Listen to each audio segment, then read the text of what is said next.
Hey guys, I am out here doing some tower garden maintenance. I have a couple hours of it to do today. And if you don't recognize this is the tower garden home. This is just the top of it.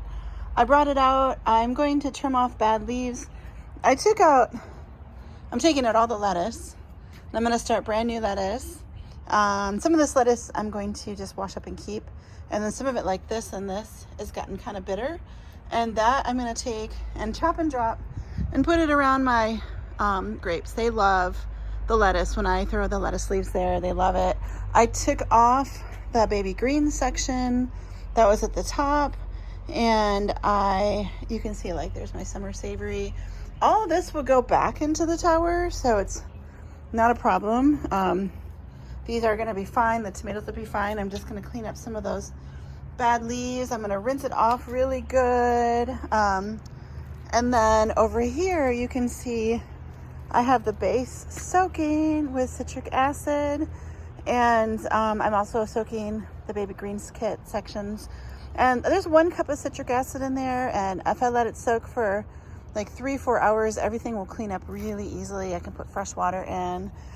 You may not have seen, I added these little garden beds. I really like them. I wanted to do mostly pollinators and flowers, but then I did put some, like there's green onions in here, and there's radishes going to seed. And this is the beautiful yellow gaillardia flower. I was able to dig that up from some that I had started from seed around my yard. And then, of course, back there, like one of my favorite plants is the Jamaican sorrel. And in the fall, I'll be able to make Florida Kool-Aid with that. And then this is all poha berry. Mostly poha berries, some Jamaican sorrel. So I'm going to have to transplant some of these poha berries. Probably put some of them around the sorrel there. But there's way too many. I can't believe how many came up because it usually has a low germination rate. So I was like, what? And then I came, and as you can see, there's tomatoes everywhere.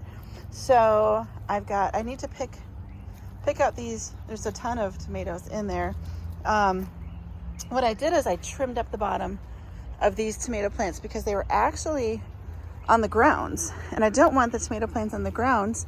And I need to trim this one up too, because again, I have some hitting the ground there, and I really want the tomatoes to be up here. And then also I don't want any tomato plants heading back to the tower, so I need to take care of that too. Need to do some pruning here. I do have some bok choy going to seed kind of all over the place, which is okay. I just haven't eaten it fast enough. I need to probably just replace those with green beans. So I'm gonna find the tomatoes that I wanna salvage. You know, it's sort of sad when you trim all this up, but look what happened. We had a big storm yesterday, and it didn't seem like it was a big deal, but I came out and this tomato plant had fallen over. So I'm gonna pick it back up, but I'll probably do some major pruning on it first, because again, this thing is a monster. And look, that's one plant. I mean, and there's a lot of tomatoes in there that I can pick, and then I might even get my husband to help me pick it back up. I love these cages. They're nice and strong. You want nice strong cages.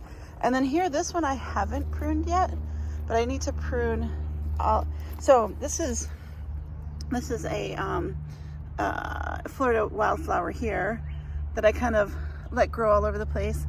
And then there's some tomatoes I need to pick, but I also do want to get rid of any foliage that's on the ground, especially as we move into spring. It's just more important in spring because we have more pests. But this basil plant also fell, shockingly. And you know, this basil plant does need to go. It's woody. It's huge. It's like 8 foot tall. It's taller than my tower. You can see some bok choy going to seed up there. And I do want to make room for this cucumber, so I can put a trellis here for the cucumber instead. So I am going to just get rid of this basil. This basil is over a year old.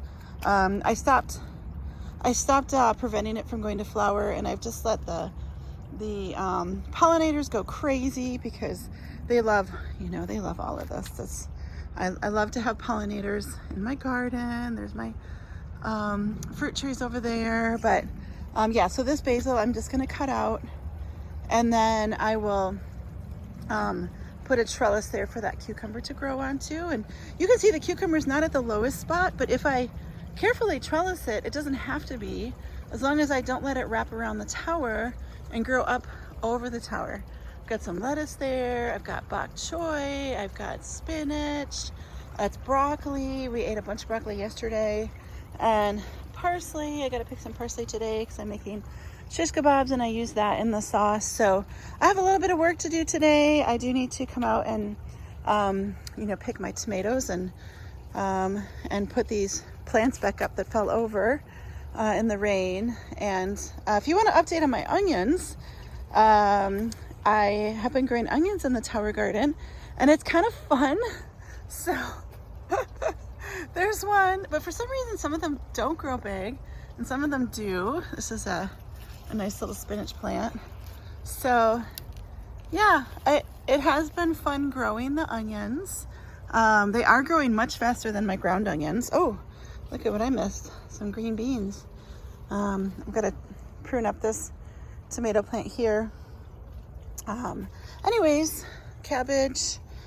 Yeah, I'm having a lot of fun in the garden today. It's nice and cool after the rain. Tomato plants. Oh, more green beans. I do need to pick those. Lettuce, more spinach.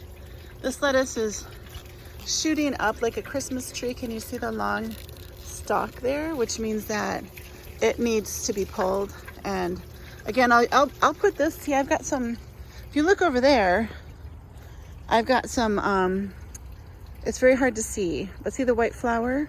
That is blackberry, and I put the roots of the plants and the leaves of the plants around the blackberries and around my grapes. Those are grapes right there. And then if I want to walk that far, I take them over there and put them around the fruit trees over there, because they just break down and turn into beautiful soil, and they feed the plants. So it's the same as chop and drop. I'm just, it's just a different concept where I'm not pulling the nutrients deep out of the ground. I'm pulling it from the water where I've added nutrients. It's in the plants, and as the plant breaks down, it will naturally feed my fruit trees, and they'll love it. So yeah, a little bit of work to do today. I'm gonna get going here, taking care of all of these tomatoes.